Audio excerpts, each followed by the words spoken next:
Hello and welcome to Focus on Liberia. My name is Dennis Jab, along with my co-host. Hi, I'm Danielle.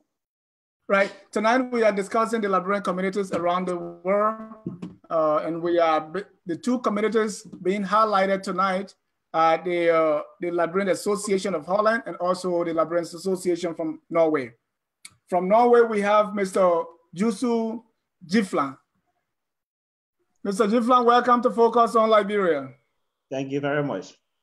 And also from Holland, I have Mr. Nicholas Doe. He's the president of the Liberian Association of Holland. Nick, welcome to Focus on Liberia. Thank you for having me. All right. And Nick, as I said, is the president of the Liberian Association in Holland, also called Netherlands. Nick is an administrator. He works with the Dutch Postal Service as a manager. He's married, he's divorced. He's single, let's put it that way. Nick is single and he has two kids, Joel and Vincent. And Nick, again, welcome to Focus on Liberia. Thank you. We have Jusu Giflan. Jusu is representing the Liberian Association in Holland, Norway. That's a county in Norway. He's been president and he's a businessman. In fact, he has something going on in Liberia. Again, Mr. Jusu Giflan, welcome to our show. Thank you very much. Tonight I have my co-host. She's been away. She was on a cruise, still enjoying her honeymoon. Mrs. Danielle Knuckles Gusta. Danielle, welcome to Focus on Liberia. Welcome back. Thank you. All right. Maybe I can start with you to tell us briefly about your time away and how you feel being back. I had a great time away. We went on a 7-day cruise to the Western Caribbean. So we went to Cozumel, Mexico, Belize City, Belize, Grand Cayman, Roatan in Honduras, and that's it. It was beautiful, you know, visiting those countries remind me of Liberia, lots of greenery, kind people, and you grow to appreciate what you have, and you know, you see other people's way of life and you realize how some people have it harder. And then also I think about Liberia when I go on these trips. I think about how tourism can be improved in our country. How maybe there can be a West African cruise route at some point because Liberia is just as beautiful and has just as much culture to share. But overall, it was good. It was relaxing. So I had a great time and I'm happy to be back. Thank you. Now, welcome back to work. Mr. Doe, tell us briefly about your association. How are Liberians doing right there in Holland? Well, Liberians are doing fairly well in Holland. We've been working very hard for the past years. The association was established in 1996 under the first leadership of Mr. Emmanuel Freeman, who was the core and the founder of our association. From there, we've been trying to fight hard to get together, and there have been a lot of good time, togetherness, coordination among ourselves. So it's kind of hard to get us together, but we've been trying. Good. Yeah, every good thing is hard to get together. Mr. Giflan, you found yourself in Norway. How is Norway, and how are you doing over there? Well, we are doing pretty good. Yeah. And you don't represent the entire Norway, you represent a county. Tell me about that association. Right, I represent a county. It's called Holland. We have an organization here, which was founded in 2004, when most Liberians came from 2003, and then they decided to do something in 2004. So that is the organization that I'm representing. So it's not for the entire Norway. We have different organizations in different places. What are some of those organizations? What are those places?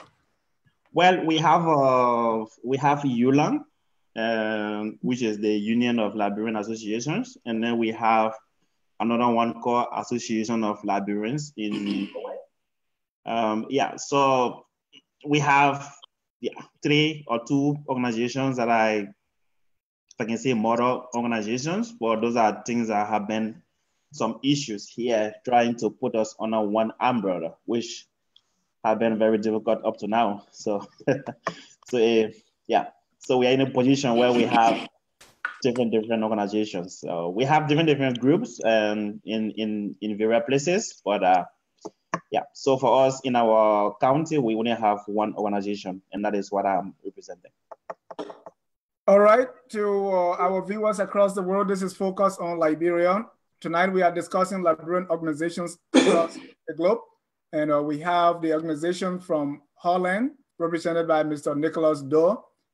He's a native of Grand Cru County in Liberia. We also have Mr. Jusu Jeffland. He's representing the Liberian Association in Norway. That is the Hordaland County in Norway. Oh, and I have my co-host, Danielle. Danielle, take it away from me. Yes, so Mr. Jeffland, how did Liberians arrive in Norway? Was it through some sort of resettlement program? You know, did they open their arms to Liberian refugees during the war? How did Liberians arrive in Norway? Yeah, if I can say almost all of them that came from 2003 came as refugees through the Norwegian Refugee Council. And then afterwards, then some of them started bringing families like children and partners, but most of them came as refugees. And how did you get there? Yeah, the same. Oh, okay. Yeah, so we came from we traveled from Guinea as refugees when we came to Norway. That was in 2003. And so what was that program like? I know here in the U.S. we have the temporary protective status, which allows us to be here legally, but temporarily. Did Norway offer you guys any sort of permanent residency or citizenship in their program? Yes, because when we came is after 3 years, which will be on a temporary resident permit. So after 3 years, and then you will be able to apply for your permanent residence. So most of all call it after 3 years. And Mr. Doe, we have the same question for you as it relates to Holland. How did Liberians arrive in Holland? Well, actually, before the time of the war, there were some Liberians already in Holland. But prior to the war, most Liberians came through the same way as refugees to Holland. And for some of us, we came and became refugees before getting our status, which is our permits, also being a citizen of this country. And like my brother just said, there's a process. You know, when you first come here, they give you a temporary stay for 1 year, what to keep you in a place like you guys are on a camp. From there, move to another area for a year. If possible, you could be in 6 months' time and get your resident. You know, but after that, you get a resident. After 5 years, you apply for your citizenship.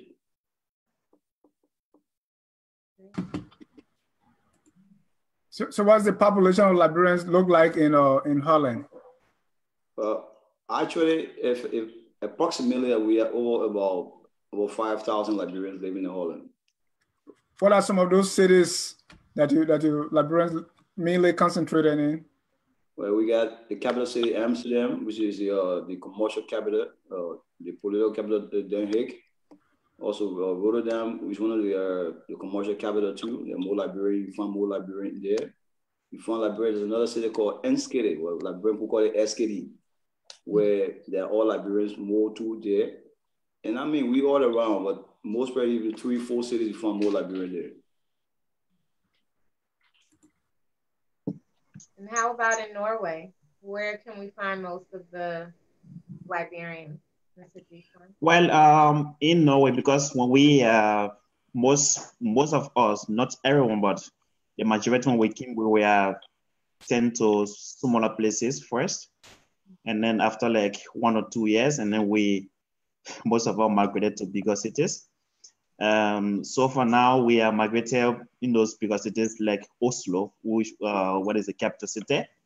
They have the majority live around Oslo, and then in Bergen, which is a big city too, we have a lot of Liberians here. Yeah, so you know you find Liberians in almost all the big cities around. Talk about the climate or the weather in Norway. I know sometimes it doesn't get dark for days. Talk to me about that. Well, it's in the north, when it is winter, it's winter. There's no sun, and when it's summer, it's summer. There's no darkness. So that is. But I have not experienced that because I have not been there during that period. So where we are, we have little bit differences where you have winter and then you have summer, but we have sunlight. But during the winter time, it gets dark very early, and during the summertime, the sun is it's sunny almost like 11, 12 in the night. Wow. Yeah. So that is something. Yeah, it's a little bit hard because when the summer comes and then you don't have you kind of it's daylight almost all the time, and then winter comes and it gets darker very early. So, Mr. Doe, what's the history of your organization? Tell me when it got started and how the organization itself is doing. And Danielle can relate to Liberian organization and some of those things. But tell me about your history. Okay, like I first said from the beginning, the association started in 1996. And we've been trying to get Liberia together because first of all, when they first started, when Liberian came and we're all scattered around. And so the first group that came, we got to be together as one group of people, put ourselves together to see how we can form a core group together that we can seek one another's needs. So based on that, came up with the organization. And from there, we started going along. After the founder and the other group passed off to another group, and we got to go in, and we've been fighting to get along. And all along, people have been like, each city, there's own organization there, but we have the Liberian Social Holland, which is a mother organization. There are subdivisions where we have. We have an association in Rotterdam, some other group in other cities, but they all fall under one umbrella. So we've been trying to really work ourselves up together to work. But like I said from the beginning, to put us together has been a tough thing to do. We fall down, we get up, but one good thing we understand when it comes to work together, we get stronger. And we in Holland, we have been fighting very hard to be the best in Europe, but it's not, I'm not boasting of that anyway, but we've been doing our best. And people that come around, we all love to come to Holland because we are all more hospitable. We give our people the best when they come to visit us. So the association has been working very hard for the past years. So I understand you have the umbrella organization. So what is that like? How often do you guys meet? Do you only meet with the heads of the other smaller organizations? What's the structure like? Well, we're actually, most of the organizations have their own meetings, and we have a general council meeting that we all meet together and try to run up decisions, find challenges, what can we organize, what our program should be like, and what can we do next.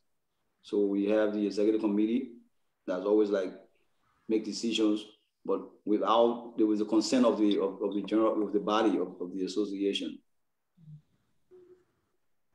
So what kind of projects have you all worked on? I mean, as it relates to the, immigrants, Liberian immigrants in Holland, or in respect to the Liberians in Liberia, what sort of projects have you guys worked on? Well, I was talking about my term because we just got in 2017 September, and we have a program that we call after to make sure we've been seeking to get to help the needed people in Liberia, more especially when it comes to health and also education. But you cannot do anything without finances and things like that. So what do? We just had our major program, which was on July 26th celebration that we had here last 2 weeks. One of the programs that we ever had, so we raised some funds. But actually, we've been struggling to see how we can get something some funds to see what we can help our people with home in Liberia with medical situation or education. But our aim is to make sure we help more, especially the unfortunate people like the single parent, the single mothers, and these homeless children in Liberia. So, Mr. Jifan, wherever Liberians get together or wherever there are people, there are problems. What are some of the challenges your organization is facing, and what are some of your success stories when it comes to Liberians in Norway? Yeah, problems are all over. That is just human nature. Yeah, well, I think the biggest problem we have is being able to do something together as Liberians. And one thing from my personal experience is like Liberians, we talk and take little action. And if you don't take action, then nothing's going to happen. You may have the best plan on this earth, but as long as you don't have plan towards or to work on it, then those plans just become a dream. And being able to, because it's a little bit sad, is like, because we Liberians in Holland is like when something happened to someone, and then we are very united. We come together, support the family, and do whatever we able to do in that period. And which, yeah, that is something we are very good in it here in our area. Besides that, when it comes to other issues about how can we come together, because for us, we have meeting once a month where we try to discuss issues within our community and try to talk a little bit about what can we do back home. So that have become our challenges, or that have become our biggest challenge, trying to work together and do something back home. That is our biggest challenge here. What's the good one? What's going for you? Well, for me, I mean, as an organization, what is working for you guys? For the organization, what is working for us is because I took over the leadership for 2 years ago, and so within that 2 years, we have able to get some members that we are not coming to meetings. We have been able to discuss some issues that we have to be able to implement those things. So I can say for now we are more united in our group. We have talked about all issues and bring them on the table and discuss them and try to find solution for them. Yeah, so that is the positive side. We are going towards something positive.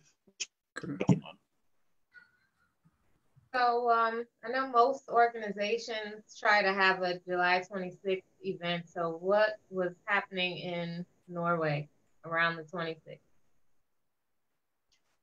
I didn't hear your question. I said, I know most organizations try to have some July 26th celebration. So what was going on in Norway around the 26th? Yeah, the 26th, if I can say, the entire Norway, we have discussed that on the leadership issues, that we may probably try to find a way how to celebrate the 26th generally, instead of us having 26 in every cities. But unfortunately, that have not been a success yet. So we all celebrate the July 26th in different places, and then we try to probably visit each other. But for us in Bergen, is almost like have become a kind of culture that no matter if we go in other places to celebrate, but we always have something here for the kids, and yeah, we always have a program here. If maybe before the 26th or after the 26th, but we always have something. But to celebrate it generally, we have discussed that in Norway, but we have not been able to reach that goal. Mm-hmm. So, Mr. Doe, how often does your association meet? You have meeting deals, you have some rules. Just talk to me about your due payment. How much do you pay? Or what do you come together for on a regular basis to discuss what? Just give us a picture of what your organization is doing when it comes to your meeting, your deals, your constitution, whatever you're doing to keep the organization moving. Actually, we got our meeting dues. Membership due for all members is €5 for meeting dues, and the official pay is amount of €10. And we collect this amount because in terms of any bereavement of a relative of one of our members, or someone is like in the hospital, or a woman give birth, we try to like put something together to visit. We'll get you a card or something to associate ourselves with you and be always around. And we got our constitution that we got that keep a leadership for every 2 years, 2 terms that we have elections. And we got code of officers within the rules we have in our constitution about I think 6 or 7 persons that are the leadership, executive leadership. And our tenure is for 2 years. After 2 years, we have re-elections. Based on that, whenever the election has been held, whoever wins take the role to carry on the next function. But actually, we've been there to assist one another to always be our brother's keeper. That's what the association is all based upon. And we've been there to see what if marriage is a problem, it should be my concern. That's what we've been seeking after. There's a question here on Facebook from the chairman of the EULA Board of Directors chairperson, Mr. Josh Toto. He's asking, do you guys work or associate with the European Federation of Liberian Association, EFLA? Let me start with you, Jusu. How is your work with EFLA? We actually, if I can say, we don't have, there was once we received, or let's say I received an email, I think it was 2 years ago from them. But besides that, I want to follow them on Facebook on some of their projects or conversation, but to be in direct contact with them, for us in my organization, we don't have direct contact with them, if I can say so. Nicholas? Yeah, the Liberian Association Holland is part of the EFLA because the organization is for all European countries to come together to be on like the EULA like you have in America. The same thing we try to build here in Europe. So we are part of the EFLA, and we just celebrated, we had a program in collaboration with EFLA in Holland, which is on the 27th, a 3-day convention we have on the 27th to the 29th, and where Holland was the host, and everybody came from different parts of the world, from even America, of China, and all the way you can think about, even Liberia, people were here to celebrate with us under the umbrella of EFLA and the LAH. So, Mr. Doe, is there a consulate or embassy in Holland? A Liberian consulate or embassy?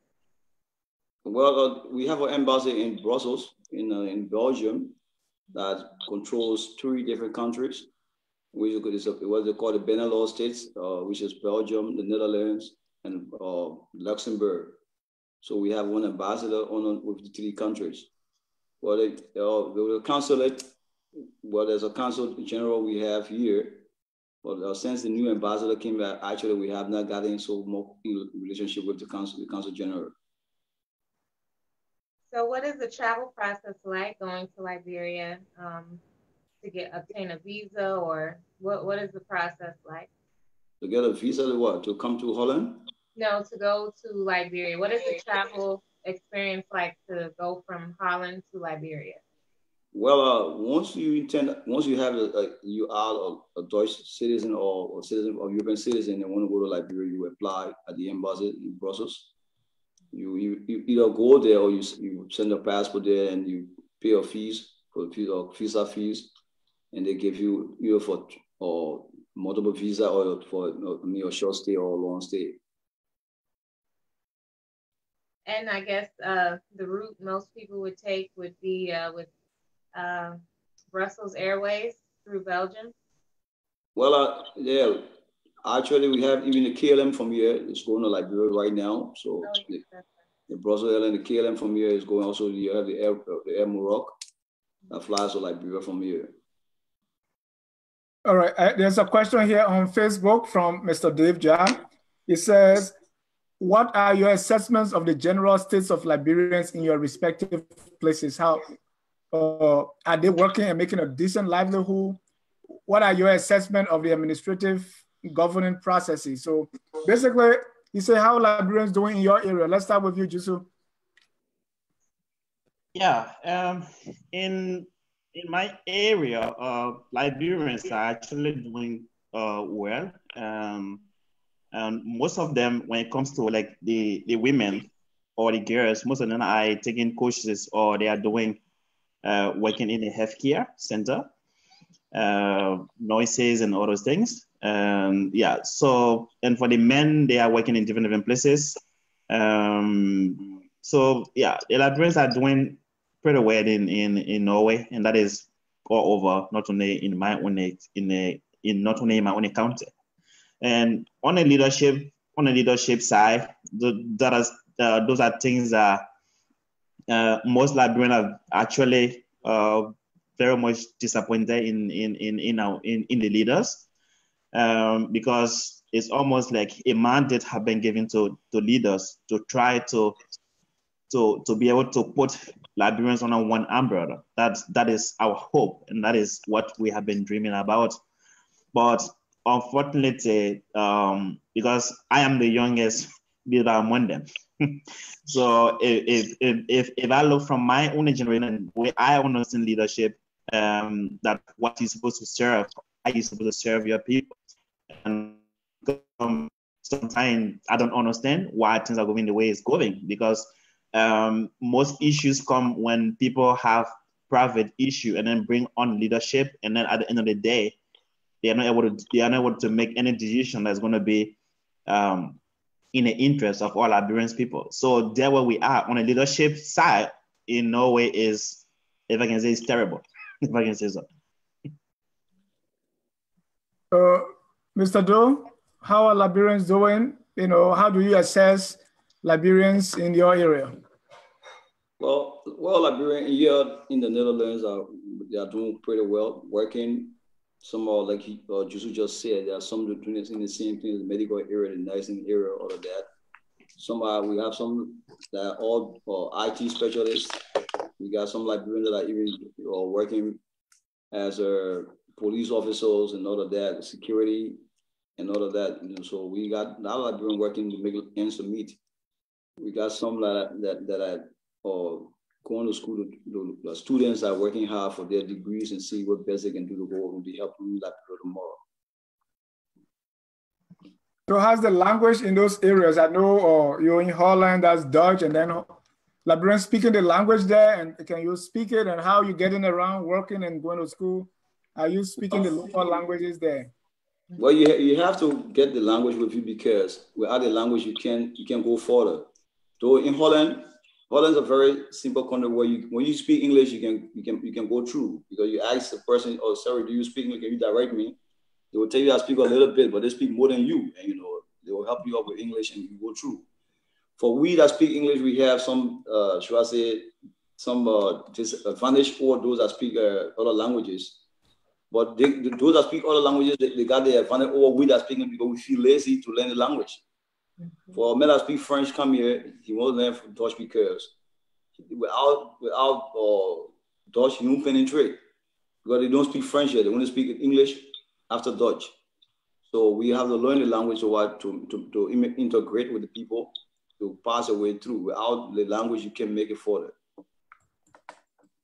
You speak Norwegian? Oh yeah, have to. For us, for Norway is that is the first thing you do when you come, because as soon as you enter, is almost like any office you go to is like without Norwegian or without Norwegian, you cannot do anything. If you want to work, you have to learn Norwegian. So you cannot do anything here without learning the Norwegian. So it is something compulsory that we just have to We just have to learn it. So, and we all are, yeah, speaking the language, and we are doing pretty well in the language because we cannot go without it. So tell my viewing audience, hello and welcome to Focus on Liberia in Norwegian. Hi. God aften alle sammen. Og velkommen til programmet. Daniel, you understand that? Sure.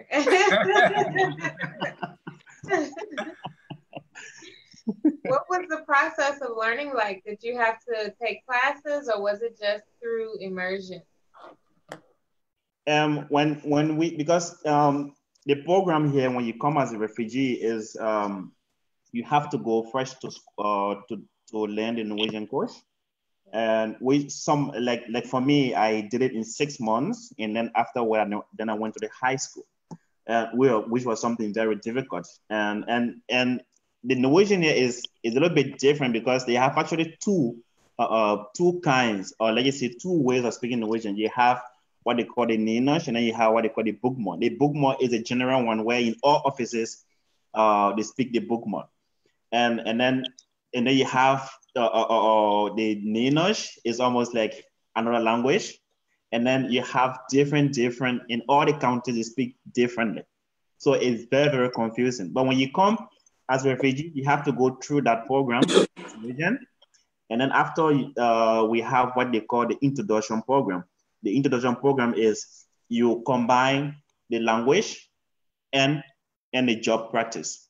So you go maybe like 2 days to school, and then 3 days somewhere where they want to find for you to do the job practice. And the job practice is basically based on you being able to be among Norwegian to speak the Norwegian. So it's the same language training. So how easy it is to get a job there for Liberians or to go to school? Both. It is. You can pick it up. It is very difficult actually to get a job, and that is based on it is based on what kind of job you want, because the easiest place to get a job in Norway is if you want to work in a healthcare. Like what? If you want to be a nurse, or if you want to be assistant nurse, because we have these old age homes where those that are old are living, and then they need people to take care of them. So in places like that, it is easy to get a job. But when it comes to higher education, because something here is you can have a higher education, but it's very difficult for you to get a job, and which we have different things that play in. So it makes it a little bit difficult to get a job actually in Norway, and that is not only for Liberians, it is generally for foreigners. It is hard to get a job. Your name, your culture, your color play in getting a job. How is that in Holland, Nick? Well, actually, for us here, finding a job, like what he said, depends on what you want to do. You know, jobs are all available in Holland. You left with you as an individual, what you want to do, what you want to work. If you want to be a mechanic, you can find a job. You want to be a man in the factory, you can find a job. You want to work in a nursing home, you can find a job. You want to be a computer analyst, you can find a job. I mean, an IT specialist, you can find a job. But it depends on what you want. And I mean, it's up to you. Again, the language, as I said, has a part to play on what you want to do. And there are a lot of Liberians here who came here and went to school and went to the level that they had careers that they are working with, working good areas in the place. So if you come and just want to fold your hands and doing nothing, you remain like that. Going to school 2 years is difficult. After a certain age, government cannot give you a student loan. But there's a process here. Once you under the age from the age of 12, going up to 30, 33 years old, government can give you a student loan to go to school. But once you pass that level, you got to pay your own school fees.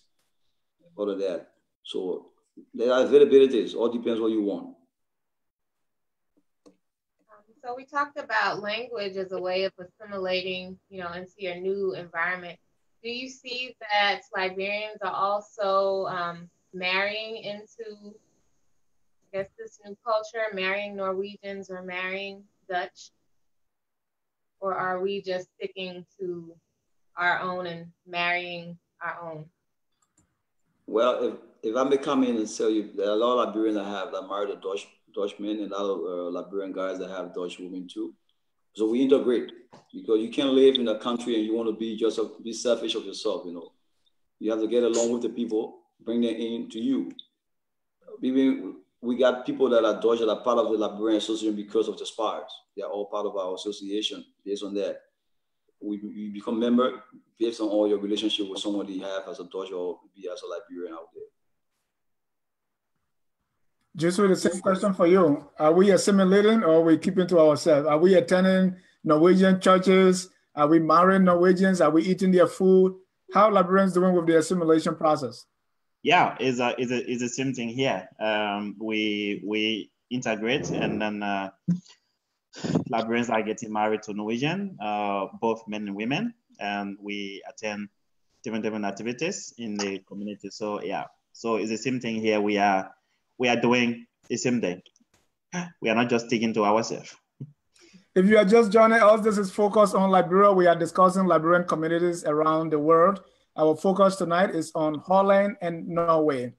We have Mr. Jusu Jeffland. He's from Norway. He's representing the Liberian Association of Norway, a county in Norway. We also have Mr. Nicholas Doe. He's representing the Liberian Association of Holland. With me, I have my co-host, Mrs. Danielle Knuckles Gostad. And we say to all our viewers across the world, we say welcome again to Focus on Liberia. Now, I learned in Norway, people, when you are, we all hear stories, right? They say in Norway, when you are going to school, they pay you money so that there are more Liberians. So it's more profitable even going to school than going to work or just staying by yourself. What is the story, Mr. Jiflan? Yeah, the education here is because for here no one's paid to go to school, only if you want to go to private school, because and the private schools are getting more popular and they're getting many in Norway. But if you go to the state school, you have there's a scholarship which every student have as long as you are in school, and based on the income of your parents, then either you will get higher or you will get low. But everyone gets money to go to school, and that is what you're going to use to get your school materials and then other things. So every month you are entitled to something. And if you want, you can also take a loan while going to school. And so that is going to be plus what the government is going to give to you for going to school. And who's qualified? Is it for citizens? Is it for green card or immigrants? Who gets that free scholarship? It's for everyone that attends school. As long you are resident, as long you are resident in Norway, because for asylum seekers that comes, that are not going to school yet, so they don't still have that privilege. So you have to be accepted in Norway before you can get that privilege. Nick, a school free in Holland too, or how can I get to school there? Well, school is like free from elementary or up to high school. They have free education for students. For college level, you can have a student loan to go to college based on what you want to learn. But if you forfeit the loan, you have to pay back, because it's going to use to continue your education. And for some of us, we were, okay, I want to do this, I want to go to university, they try to sponsor, give you the money, and some people take it, they squander the money, they don't go to school. So for that reason, you have to pay back that money. But when you continue your education, I mean, that's good for you. So do you pay back when you graduate, or is grant money, or is a loan that you have to pay back upon graduation? Sometime you pay back if you continue what you do. But yeah, I think it's a student loan given to you that you have to pay. we pay or some percentage of the money back to them. It's a 50-50. Okay. So my question is, how is it for Liberian children who are born in Holland or Norway? You know, sometimes it's a little difficult for children born to immigrant parents. A lot of times the child will be totally immersed in their, new culture and can't identify with their parents' culture. So a child in Holland, if you put a plate of cassava leaf in front of them, will they know what it is? Or they're going to be unaware? You can take that, Joseph. Oh. Yes, that is becoming a problem in Norway, but although it's based on a family, on the parents, because in some families, when you go there, you don't see the differences. The children knows that that their parents or they are from the African family. But the problem there is when the kids start to go to school, and then because for here everything that is being done here in schools is mostly focused on the Norwegian culture, because that's the first thing they tells you when you come to Norway. There's our culture, so you have to adapt to our culture. So it is an issue if the parents here focus mostly on the Norwegian culture, and then while their own culture is being left out. And in that case, where we have this children protection, something that have become a lot of problem in Norway, because the parents want to stick on their African or their Liberian culture and teach their children that way. And then where you have, if the child have different opinion on what the parents are teaching them, that they want to take the Norwegian culture, and then you see there the problem is, and then most of the time the authorities come in and then try to they take kids from parents in this article in Norway. So some Liberians have their children have been taken away from them. Some were lucky to get them back, and some have not been lucky to get their kids back here because of that cultural differences that we have in this country. So it is becoming something very, very difficult and tragic in Norway, actually. Nick, same question. Well, actually, it goes around. We African always feel we have a different kind of disciplinary actions to our children. And when you come to the West, it's a two-way street. You either accept what they do, or you don't follow what you do, then you got a problem, So our kids have to integrate with the people. We also have to integrate with the people too. So based on that, we follow the culture of the Dutch. You learn it and try to make sure the children are in the same direction. Actually, some parents cannot withhold that. As a result, the kids have been taken away from them because like someone who hit on the child, beat the child, or something like that, because you want to discipline them the way you want, and the government get involved and take the child away from you because of that. So in most cases, parents have to be restrained, to make what best they can do to always handle the affairs of what you get to integrate with the society we find ourselves in.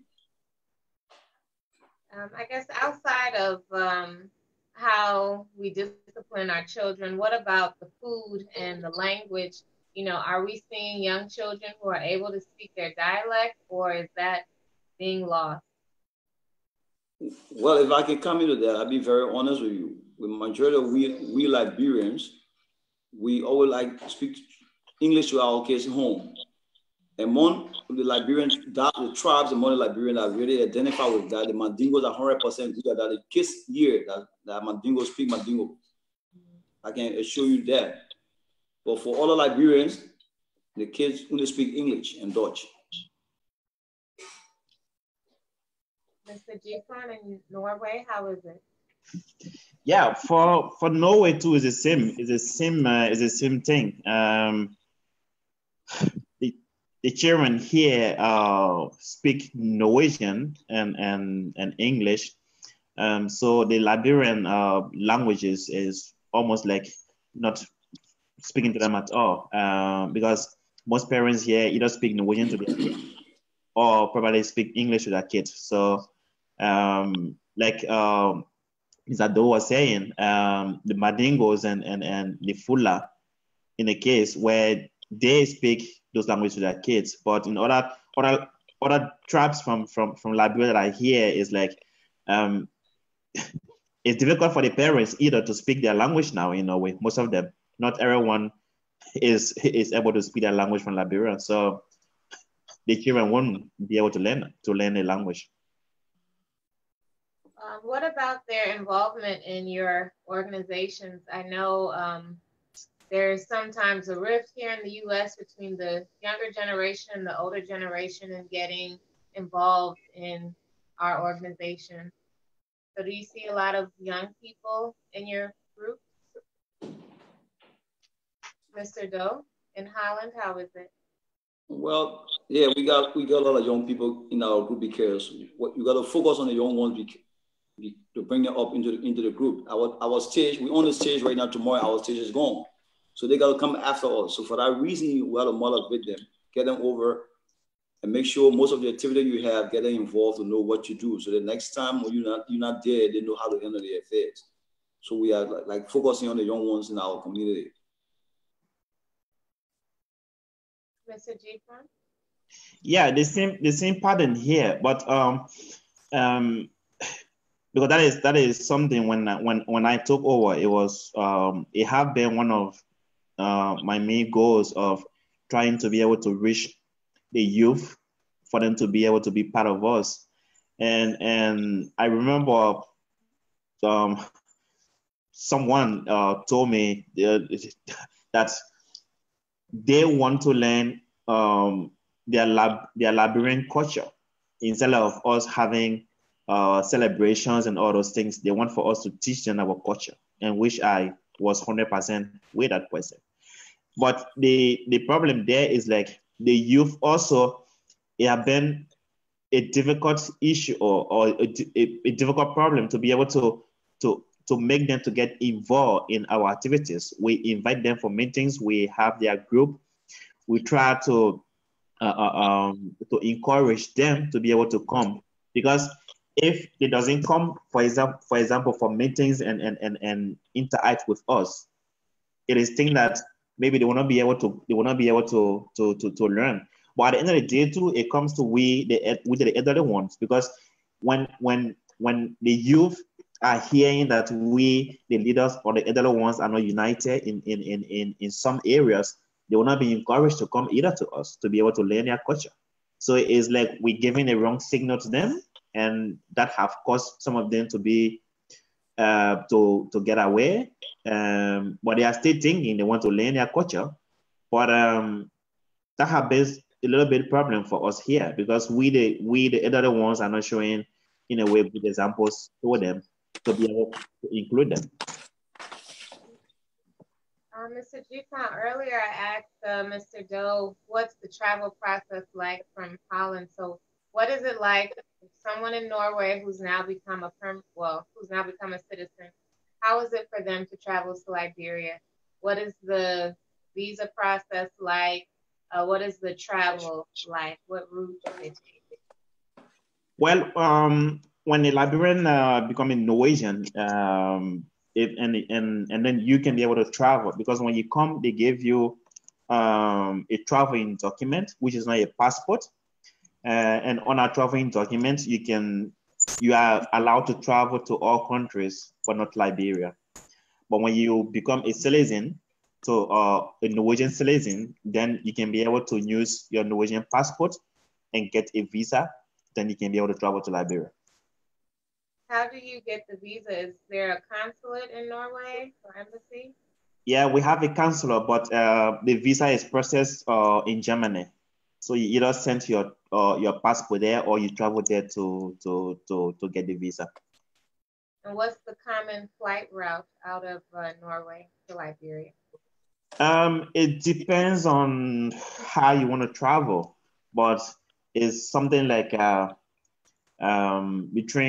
between 10 to 15 hours. Okay. Wow. So do you normally go through Belgium or the KLM route or?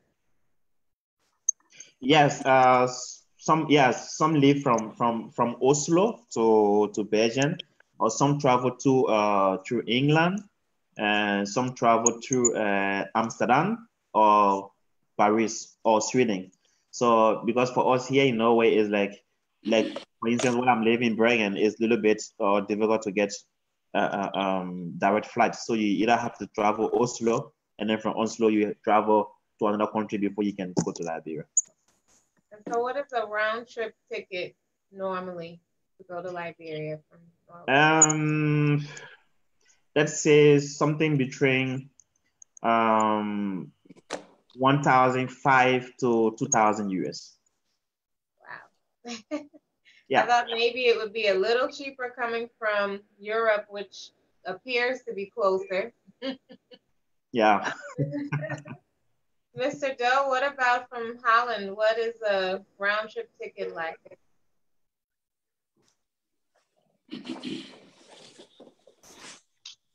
Are you? Mr. Doe? Yeah, what's the question? What is a round trip ticket from Holland? How much is that to Liberia? Oh, okay, it very based on the season anyway. Right now, KLM is offering 750 euros for the round trip to Liberia, and Brussels Airlines offer a direct flight for now 1,050 or 1,100. Royal and Morocco the same, but maybe 700 to 650 euros to go to round trip to Liberia. Or depends the season. Okay.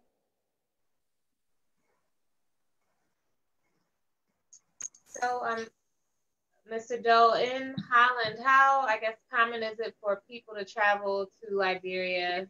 Is it often? Do you see any movement of people leaving Holland to go back to Liberia for good? Well, there are many Liberians that are left who have been here with their citizenship, went home working in Liberia. Some of them have left, some of them are business people in Liberia. They saw it, they found it necessary going back to start something home, and they went back home. They're like in and out, flowing in and out, going back and coming in. So Liberians are always home. As we speak, there are more Liberian president right now in Liberia that are left Holland in Liberia. They are there present doing business and will be coming back. When was the last time you've been to Liberia? Well, I'll be very honest with you. I was in Liberia since was the last time 2012. Okay. And I haven't gone back, and I'm planning to go to Liberia soon, very soon. And what was that visit like in 2012? How long had you been away at that point? Well, it was the first time after I left, because but then you have to go through the process here, immigration process first. Mm-hmm. Make sure that your papers are correct before going back home, because if you go without documentation, you might not come back. So I went to Liberia the first time, when I went back home. And we went on a business tour with some group of people that I met that was interested in going to Liberia to do business. So we went back and met some officials of government that we tried to interact with, but then it was not good, and people felt this. But actually, it was the first time going, and it wasn't so well when I went back. I mean, what were your thoughts? Well, actually, look, since I've been away, everybody there's no like home. I was like missing the fact that now being away for over 10 years, I haven't seen my own country. So going back, I was like so excited. Mm-hmm. And went back home, saw most of my friends. They received me happily, and I mean, I was excited going home, going to see what was the next thing to do. But again, it was just the beginning after the war, when things just started, when the president or the former president, Ellen Sirleaf, was taking over. So there was a transformation, things were like still going. Your mind reflects after the war, just where we are right now, how can we recover? So all of these things were like high in the mind. But we kept hoping that there will be a better day that we hope for Liberia. I still had that inspiration and hope that there will be a better day. Liberia will rise up better again, will be stronger than ever before. So, I had a conviction that I went there for, but, came back with, I was coming back hopeless. After that, I saw the treatment people behave, and officials were not changing the attitudes, still the same sound of corruption all of that, so yeah. Mr. G-Fun, what about you? Have you been to Liberia recently?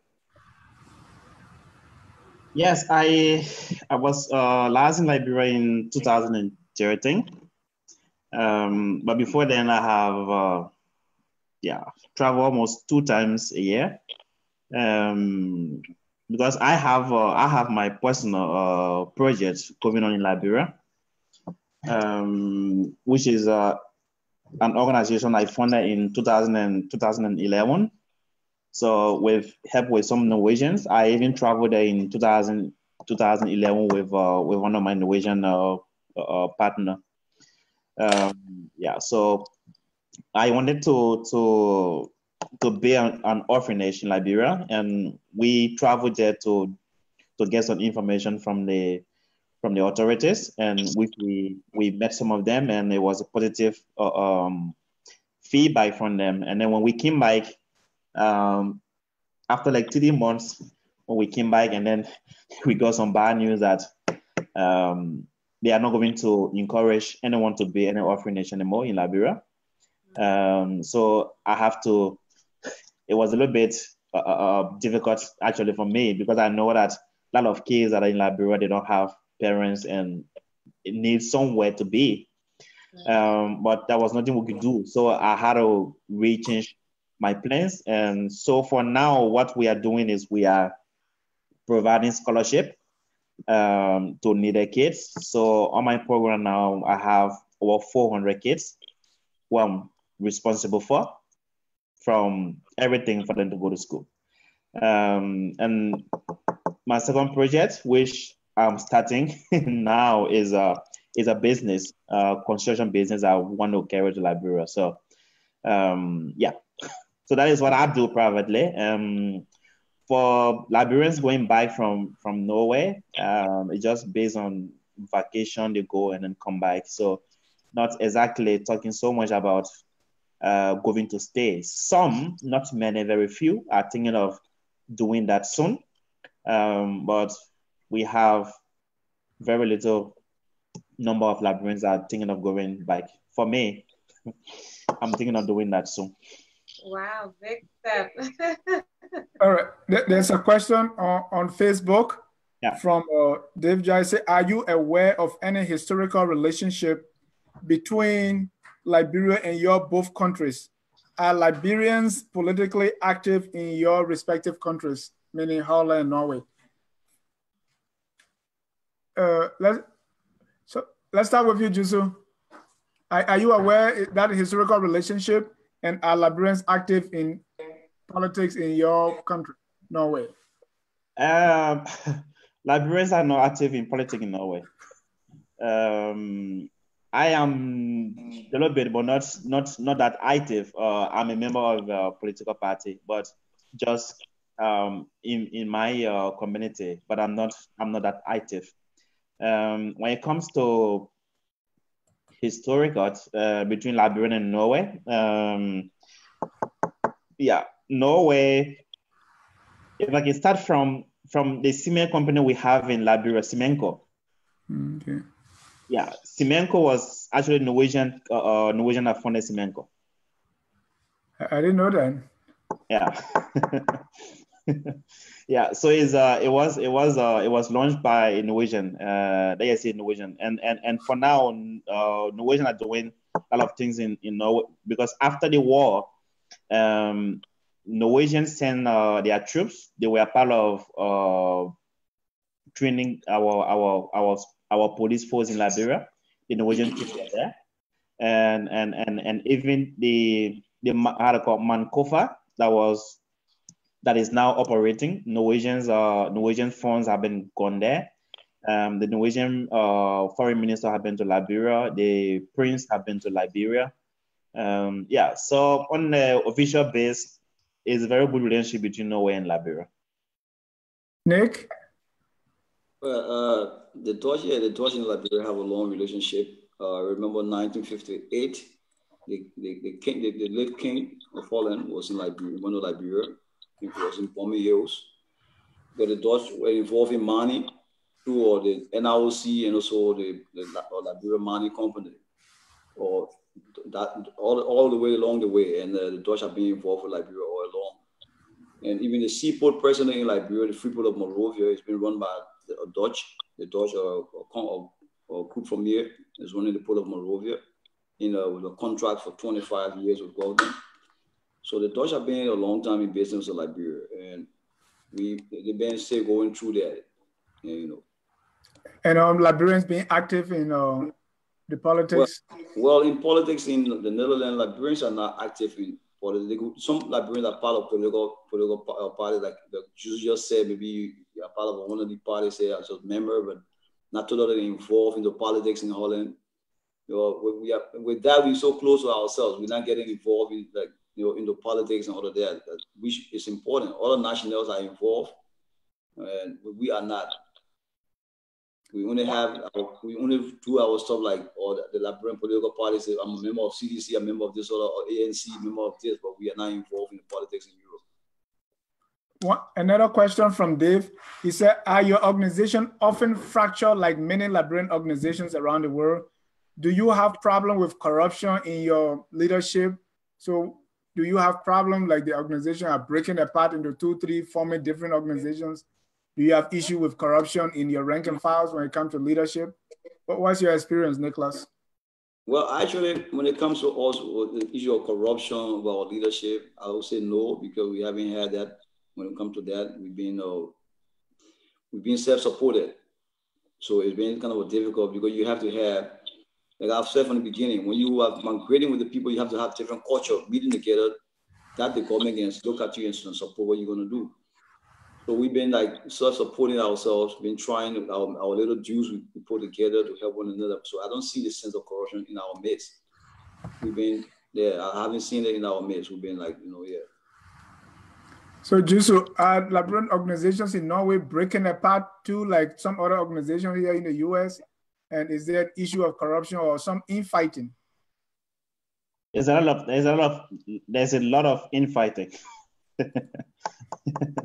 and because of that, we found ourselves in a situation where we have 3 modest umbrella organizations that is representing Liberians in Norway. So we don't actually know which one is our mother anymore. Yeah, and there are a lot of issues, and for me as a young guy, and trying to look at our leaders, to look at the elderly ones, and to be honest, I kind of feel very disappointed sometimes because it is a little bit difficult because when we meet as leaders and then trying to discuss these issues, it's like I see the old story about Liberia, about leadership that is just shouting here, and I kind of don't understand that we have left Liberia for over 14 years. Why can't we do something different than what we know from back home? It may be good things, but at least we should try to learn something new. But we go and then most of the time our leadership conversation becomes personal attacks, and because of that, most Liberians have just decided to just get away from any organization that they don't want to be part of it because they have not seen any kind of good image about why can I be part of the organization? What are they doing for me? What image are they showing? Instead of fighting each other, we should come together to be united. And that is why I think that unity is what we need. If I have issue with you, I don't have to bring it on a organization level. But unfortunately, people does that, and because of that, we have so many organizations in Norway that I don't even know all of them. I don't even know their names. That is serious. Yeah. And I don't know if you can relate to this too, like when it comes to important discussion or even the organization meetings, like from my experience, and maybe Danielle can share hers too, people, you don't see people, but when it comes to fun, a party, oh yeah, you see more people. Oh yeah. What's your experience? Oh yeah. It is the same. It is the same thing because like sometimes when we have our because I'm talking mostly now on where we are, the country we are in. Most of the time when we have our monthly meetings is like, because we pay our dues here, and which due payment also is some of the challenges we have. Is not that much, is 25 krona per month per adult. But in doing so, the due payment also is an issue that members are not paying due. So at the end of the day, you just have a handful of members that are paying dues that are regular on meetings, and then others stay back with different reasons. Because when I took over, that was one thing I try to do. Like, I visited almost all Liberians and then try to get their own view. Why are you not coming for meetings? Why are you not being part of us? And they all gave their reasons, and I look at those reasons and I try to do something to solve those problems. They in front of me. Surprisingly to me, with all I did to be able to solve those problems or the issues they gave to me, the complaints they give to me, they are not still coming for meetings. So for me, I think it is something much more deeper, which I don't know what it is. But when it comes to party, when it comes to enjoyment, oh yeah, then we are many Liberians. Nick, what's your experience? Well, actually, we all speak the same in a way. Liberians are, when it comes to motivating, working to motivate something, they don't move. Well, when you say party, you see as millions of Liberians around, you find them coming to party. But when you talk about a project, can we work this together? You find very few person getting to work along with you. In majority, all we want is to have fun, and which is, I mean, that's what's drilling us down as a country, and, because we don't take anything serious when it comes to a project. This is what has been happening around the community, that we see that every day. Our concern is, like, if a leadership does not have a party, they look at you like you fail, you have done nothing. All they want from you, put a party, everybody will come dressed up with the best of clothes, best of shoes and things, and see what they wear on the red carpet. And you find, the leadership is doing better. But when you say, look, can we contribute, do something better to do something for ourselves? No one is willing to do that. They always say, you're the leader, you do it. Some people even get angry when you put the responsibility, look, you got to visit me because you're the president. You got to visit me because you're the this. Because you didn't visit me, I'm not coming to the meeting. And, and we do all these things. It's something we volunteer to do. We're not being paid for this, but because of the love of the community that we do these things. But still, people are still feeling that way. But we can't give up. We still got to keep going on. Because we say we got to be our brother's keeper. So if someone is falling, we got to lift them up. So how's your both operation? Are you operating in the red, or you have enough revenue to cover all your expenses? Well, how's your balance sheet? I'll be honest, we operating in the red right now because we are self-supported right now, and we're trying to struggle to get on our feet. Because if we were getting on what we're doing with some strong finances, our plans will be doing something better. But because when you don't have money, you don't do anything further. You are being stuck, and we're hoping to move somewhere gradually. We've been struggling. Do you have money in your organization, or you broke too? We are in the middle. Okay.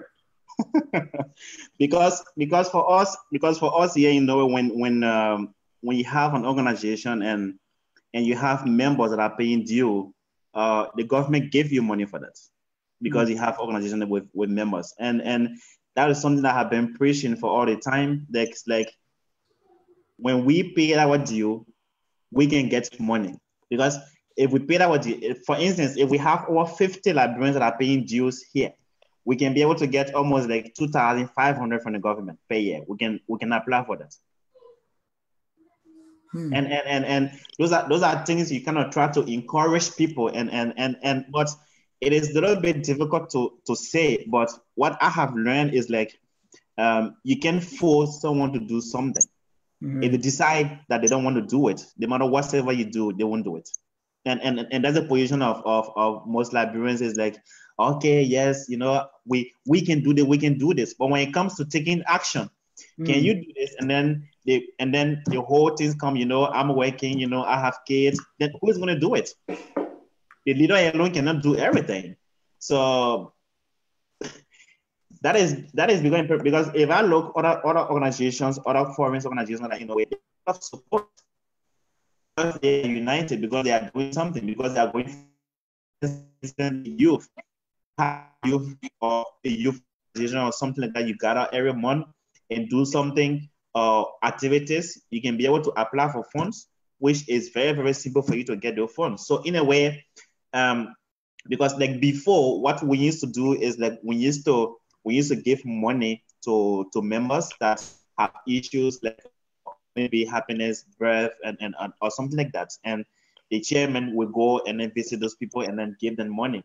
But the problem here was, I want to talk over, it was like, but we are not getting money in. So how can we give money out? People are not paying their due. So how can you give them something that they are not paying for? Right. So I try to change that. So well, I think we have to try to do something to say we can do something with that money, something different for our children, or thinking about project back home. But we can visit you. We can show our moral support. When something happens, we contribute personally instead of going into the organization account and take money and give to people like before. We stop that. So we contribute personally when something happens, and then we'll go visit you. Because all that is that because people are not being, people don't want to be committed on things, due payment and taking responsibility, all those things. And you as a leader are putting in a very, very difficult situation where you have to choose between dilemma. Can I do this or I can do this? So it is very, very difficult actually. Right. And it comes to strategy. Maybe Danielle can help us with, because if the people are only coming for party, what can you do so that to use as a bait to bring them? You know, you talk about, I think you say you pay 25 of the Norwegian money. I don't know the equivalents. And then in Holland, they are paying 5 and 10 of their money. What's the equivalent there when it comes to due payment for which people are not paying? And Danielle will be able to give us some suggestions how we can. So what's the equivalent of your dues? 25 krona may be something is less than $3. It's less than $3 US per month, yeah. Wow. What's about you, Nick? How much they paying when it comes to the conversion rate? You said members were paying something different, officials paying something. Yeah, members are paying €5, which is about almost $7 to $8. Yeah. Okay, and the officials are paying 10 euros per month. No, 20 euros per month. Officials, 20 euros per month, which is about 25 to maybe $27 US dollar. Wow, and people are paying that. Yeah, because we first had a 10 for the members and decided to complain that we were so hard to pay 10 euros. So we had a meeting and decided, okay, better since you think €5 is better for you, if you pay 5 and we pay 20. So we've been paying 20 and they've been paying €5 as members. But again, to get that money paid is not easy. It's not easy. But if there's something going to happen and it does not work, there's a blame on you. Oh yeah, our money. You got our money. You want to, all of that. People complain, but they're not contributing. They're not even coming to meeting. But when they come to occasion, they criticize everything that you do, and all of that we've been going through. And, But again, as a leader, you got to all bear the pain. People might say a lot of things. You got to listen to them. Tell them, I will see what we can do to improve from there. We've been trying our best, but it's not easy. Okay, there will always be problems. Let's look at what we can do. Danielle, you can take it away. Okay, well, in terms of getting funds, as you said, people show up to parties. So what I found is when you charge to enter the parties, when you charge for the drinks at the parties, you're able to generate funds. We did see that with our organization here in Atlanta. I believe it was the inaugural event with for our producer of this show, actually, Mrs. Cindy Martin Payette. when we had the inaugural ball, we raised probably about, went from 20 to 30,000 US dollars. So if parties what attracts people, then you just charge them to enter. And we also like to eat a lot. I find that food sales always generate money. So those are just a few ideas. But Mr. G-Fine, you said something interesting earlier. A lot of us have lived abroad for a long time, and you would hope that we learn something, you know, from our new environment. So question to both of you, but first you, Mr. G-Fine, what systems have you seen in place in Norway that you say, you know, it would be great if they did something similar in Liberia, or I think this way of doing things would be great and beneficial to the people in Liberia. Mr. G-Fine? Yes, for me, because I'm very much involved in things that are happening within my community. I'm involved in different little organizations, and I learn about leadership. I learn about how important it is to have a system in place that's going to work for you. I learn about communication. I learn about taking responsibility, being trustworthy, and I learn also about, because in Norway is a country where it is difficult for you to see who is rich and who is poor, because the government tried to make everyone equal. We have very rich people, but you don't know they are rich. Maybe you know their background, their family background. So things like that for me, and that is what I kind of try to implement in Liberia through my project I do in Liberia, through my business ideas that I want to carry to Liberia. Is like the mindset of being able to have a system in place that's going to work, and not just for you to do something that is going to benefit you, but doing something that is going to benefit others. Is something I think that we can take from Norway and carry to Liberia. That's going to help our people. So those qualities, in a way, is something I know very much that carrying to Liberia is going to help people. And mostly it's like the two words I always think about is empowering and to empower and to inspire. Those two words, because you empower someone, and empowering someone too is the mistake we do as Liberians when we come back is like, for instance, okay, your mother or family member call you to say, I want to do a business, right? And then you send money to them to do a business. And I kind of use the word I say charity is a business, because giving that money to someone that doesn't have no idea about business, definitely you're not going to get anything from them. You're going to lose money. And that is not how you empower someone. You empower someone first by teaching them what you want them, what you're not going to force them to teach them, but showing them something different. It may be the right way to do things, but just maybe if you just change this from there and there, you're going to get a higher result. I think that is the most important thing that I, as an individual that live in Norway and knowing the Norwegian society, is something that I can take with me to Liberia. Then I know that I can change not everyone, but some people. Wow, that's profound. Nick. Yeah. You should say empower and inspire. I like that. Yeah, but I think that's the most important factor right now. You have to empower someone and also inspire them. Well, how do you do that? So when you try to inspire a person, you got to give them the know-how to do it, because most of the time, like Jesus just said, we give people our business money and say, go and do this, and they blunder. And we got to blame them. We should blame ourselves because we did not, first of all, put our acts together, and we got involved. But again, how to inspire someone or to empower them, first of all, you got to build them up. You build me from the mattress to come to the bed. How do we do that? A process to grow little by little. And in doing that, you have to train me to be able to get up on that bed, to sit on that bed. If you don't train me, I can never be or motivated to go forward. I will break down. And so what Jesus just said, we have to empower people, we have to inspire them.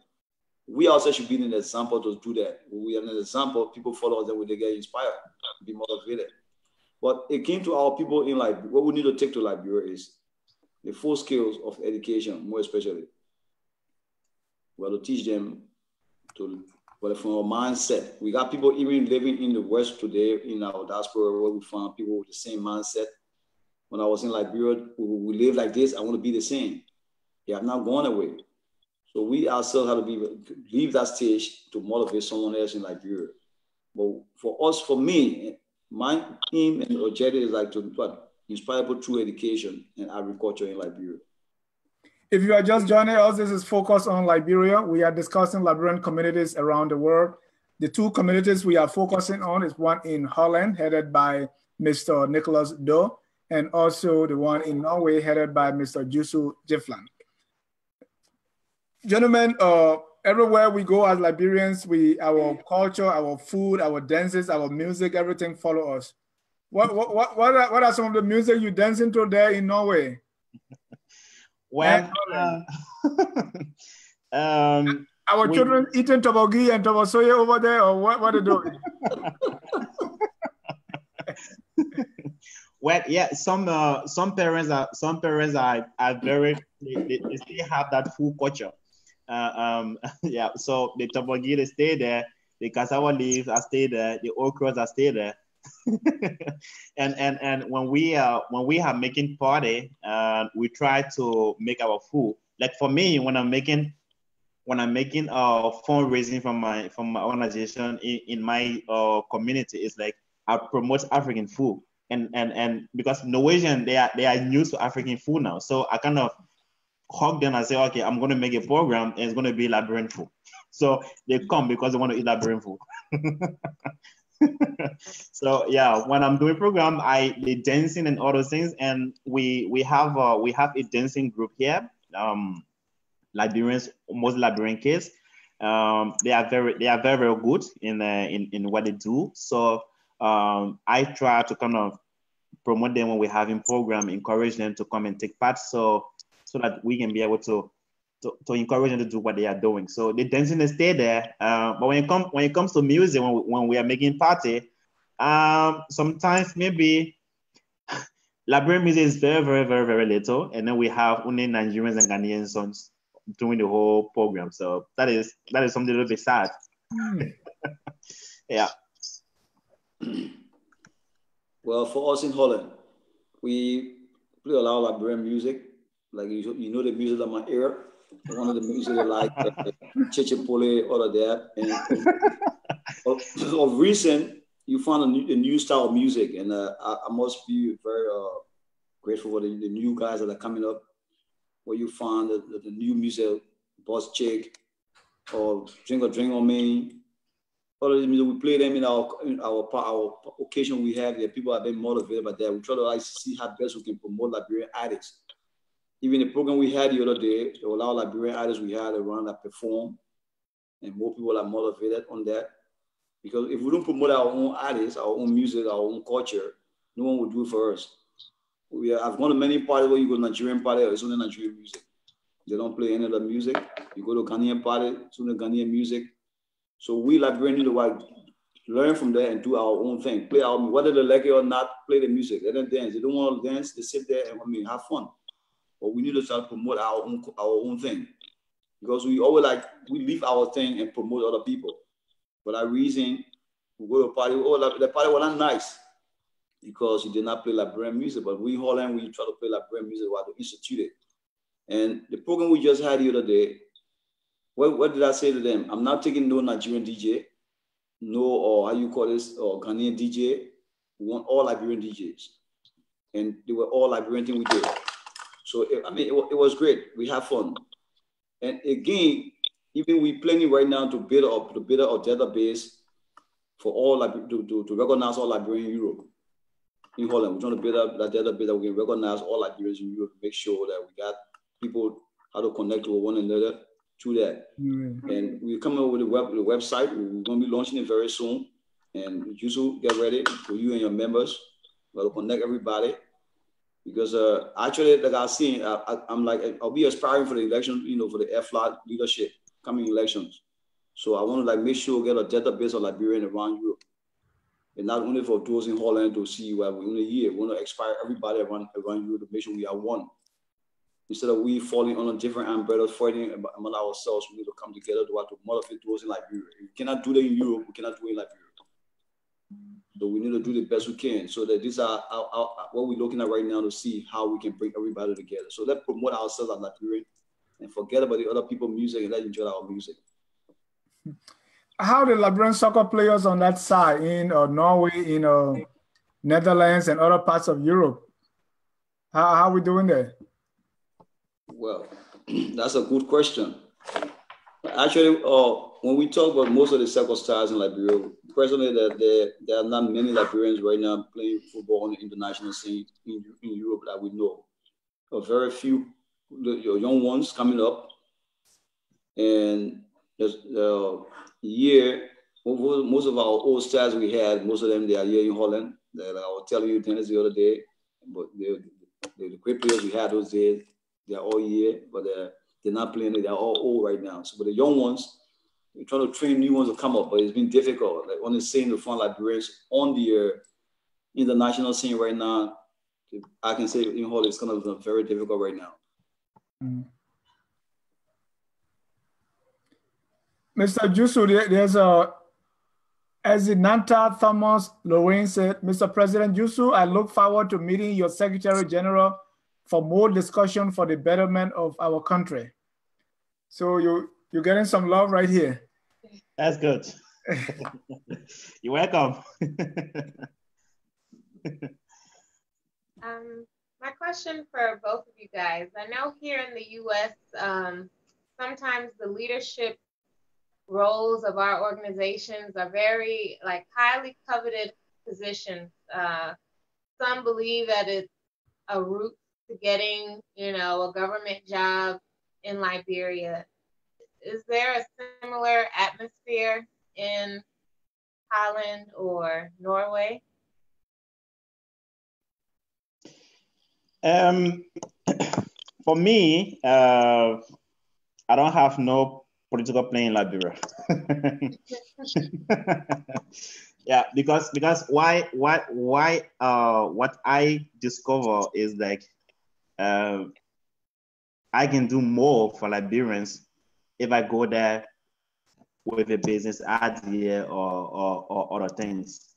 So I leave the politics with other people. And it is true, we have some organizations here which the leadership are having that same mindset, that's to go back to Liberia and then try to do something in politics, because we saw that very well during the past election.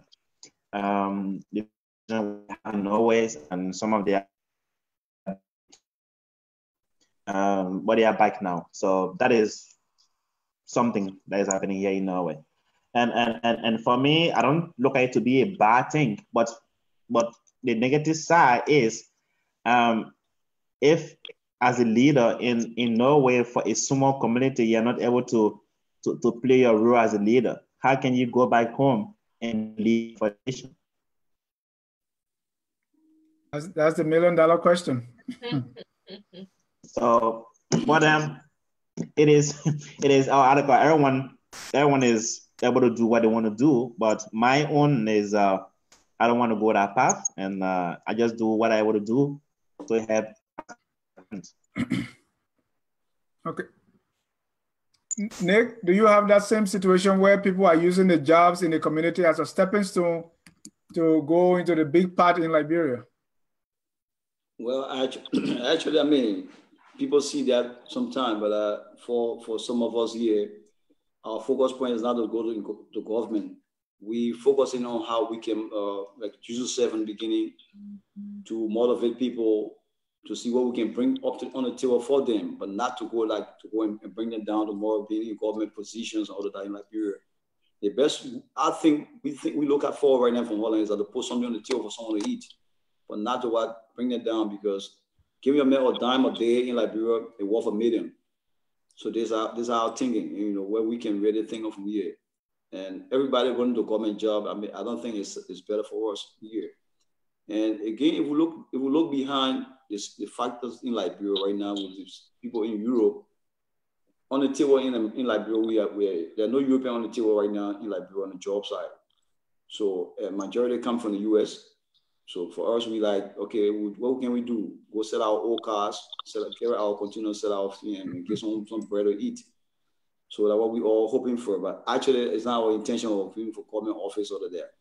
Mm-hmm. Which is not a bad thing. All right, gentlemen, we almost winding down. So generally, you know, this is the feeling among all of us. We have all the bright ideas, but by the time we get to Liberia, things change. You know, first of all, how can we in the diaspora work together, you know, so as to connect? First, is there a relationship between your organization and Jusu's organization or the organization head in the UK? How can we come together? How can we harness all this intellectual brain power that we have? And how can we actually make a difference in Liberia instead of going there and becoming part of the problem or even worse? What are some of your ideas? Let me start with you, Nick. Well, fair enough. I mean, it's only is a tango right now, because like Jusu was saying to Justice said, I'm going to come back to that. In Norway, you have different division of our group that don't know even the strong, the one leadership. Everybody want to be president. Everybody want to be this. The same thing happened around Liberian communities. But for what I think would be best for us is to interact. That today I've just met Jusu today through focus on how you call it on Liberia. It's a very great thing today we're going to do, and from there we'll build a great relationship with him, because we want to like get everybody on board to work along, and also planning to have a program for all Liberian community leaders. I want to bring them to Holland and we all can sit down somewhere around the table, talk, to see how we can really bring our community together to be one group of people in Europe. There's something we're planning. I'll discuss that today with my secretary, and we're trying to work on something like that to reach out to every community, whether you're in Russia, you're in I don't know where in Europe, even in the eastern part of Europe. We're going to reach out to you to see how we can get together as a team. But one factor is that we relate to every organization here. Those in Belgium, in England, in Sweden, in how you call it, or the other countries, in France, all of that. But we haven't had the connection with Norway like we just met today. I think we're going to build it from here. And, you know, it's our wish that we all come together to be one organization. Right. Yusu? Yeah. Yes, I think for me is we have to start from here, and that's what I'm very much happy for this program and being able to meet and talk. All of Liberians are hearing what we are saying. I think is very much important. We try now is the line of communication have opened, and I think that is what we can do as leaders or Liberians or living outside Liberia, is that we have to be engaged in doing something here, and then instead of one person going back and doing something, you may do it, but it will take longer time. Yeah. But if you have a group, if you have a team, because let's just look at for example, I talk about empowering and how to inspire. Let's just talk about how to do that for our brothers and sisters in Liberia. It's like, how many Liberians in Liberia are doing business, for example? They don't have the idea, they don't have the knowledge, and then we find ourselves we become strangers in our own country. We sit as and then look at other nationality going to Liberia and getting involved in all those places. And we sit back and complain every day, oh, government is doing this, government is doing that. You know, government cannot do anything, government cannot do everything. We talk about being a kind of nation where people do something, because we say Don't ask what the country can do for you. What can you do for the country? And I think it is our responsibility, all Liberians, to be able to be engaged in the rebuilding process of Liberia. And we can do that in different ways. I can use my network into Norway to try to get somebody to get to how to call travel with me to Liberia, which I'm planning to do maybe by next year. I'll be able to get maybe 10 or 11 Norwegians that are going to travel to Liberia to go and see what we are doing there. All that is kind of being an ambassador to Liberia. And I think that is what we have to do. And starting it here as a group and carrying this back to Liberia, I think is going to be much more powerful, because it is simple for we who are from Liberia to go and tell our people, this is how we think you can live, instead of an European going there and telling this how you can live, because then all the red flag comes back that they may, or they want to come and colonize us again. It is we Africans, it is we Liberians that have to go back with the knowledge that we have. But one thing I always say is that it is very much difficult to see Liberians living outside Liberia that is willing today to go back to Liberia and live there and do something. With all the knowledge they have, they don't want to go there. I hear some of my friends say, oh, it's risky, it's dangerous. So if we sit here, then how can our country be? How can our country develop? It won't. No, it won't. So we have to take the initiative, and we have to come together, make a team or build up a team and say, okay, this is what we want to do. We have one agenda. We do this, we do this, we do this. The message will go fast, the message will go easier, because our people say, okay, I'm from Liberia, you from Liberia. If you come and tell me this, how we can live together, it is simple. Then someone else going and tell them what to do. Thank you. Danielle, let's wrap it up. Okay, well, I'd like to thank both of you gentlemen, Mr. Jikwa and Mr. Joe, for joining us today and sharing your experiences with us. Just any final words? Yeah. Let's go, Mr. Doe. Start it. Your final thoughts. Oh, you want to? I'll go first, right? Yeah. Well, let me just come up to all Liberians around Europe or around the world that our thing should be foremost Liberia, to put our country first and see what best we can do. Like, we always say, John F. Kennedy said, what can I do? What can I do for my country? Now what they're going to do for me? And I'll be like asking all of us to join hands where all you are. Let's join forces together to help even the government today in Liberia, to see how best we can help with them together to keep up, to survive. The government lays on us. If the government do fail tomorrow in Liberia, we all fail. So we need to help the government too to survive. Our people are there, you know. But let me come up openly to everybody watching this show tonight. We'll be having our elections for the air-flat positions around, and I'll be running to be president for our organization. And I'm like making it clear today because I want to bring Liberians together in Europe to see what we can do for our country, not only for us in Europe. Thank you. Thank you. Yeah, for me, I just have maybe 2 or 3 words. I just want to say to all Liberians living outside Liberia is that we have to stop criticizing and be part of solving a problem. Because I think when we criticize, we don't solve anything. We just build it up, and we have to also understand Liberians that are living in Liberia. Some of us have been there. We have traveled from Liberia for many years, and times have changed. And if we don't understand the system that is there and the people that are there, and then we just criticize the whole day, because I kind of get sometimes a little bit angry when I see people on social media criticizing, displacing the government, the people, and all those things. We have to stop that and involve ourselves. Because it is simple for me to sit in Norway and criticize someone in Liberia. So I have not gone there. But as you go there and see the situation yourself, I think that is much more easier. That's all I can say. Well, gentlemen, thank you so much for your time. We want to thank all our viewers. It is because of you that we are still here. And if you're just joining us, we are now closing down our curtains on our Liberian organizations across the globe. We've been carrying out this series for some time now, for this month.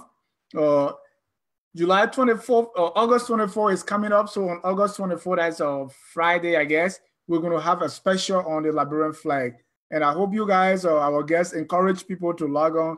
Let's learn more about our flag, the history, the significance, and how it can bring all of us together.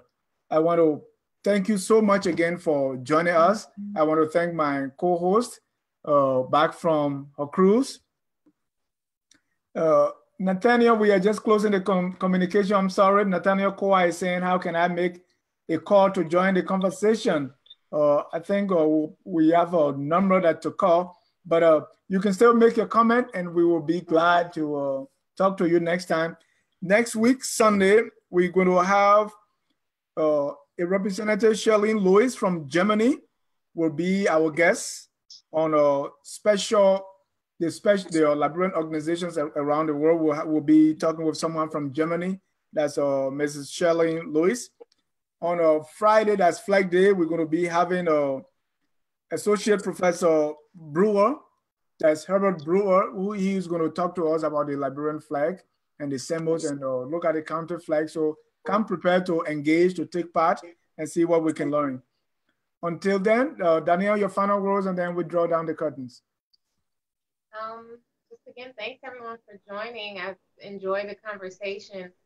Sometimes we forget that the diaspora is just not America. You know, America is big and we probably have majority of the Liberians in the diaspora, but it's nice to hear a perspective from another country, like Norway and Holland. So yeah, thank you guys, and I hope we continue the discussion and share the ideas so that way we can all get better and all improve our organization. As it was said earlier, lots of us have ideas and we talk and we talk and we talk and there's no project, there's no result. So I really hope that from these discussions, we just form better relationships and can actually see the fruit of some of these dreams that we have. But thank you. It's been good. That's the sound that closes the program. I want to say thank you guys for joining us. Until next time, my name is Dennis Jar, and we say good night and God bless you.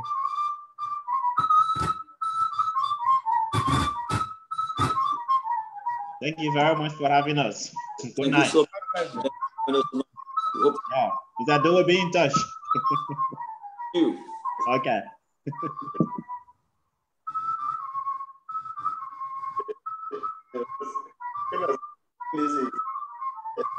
Music.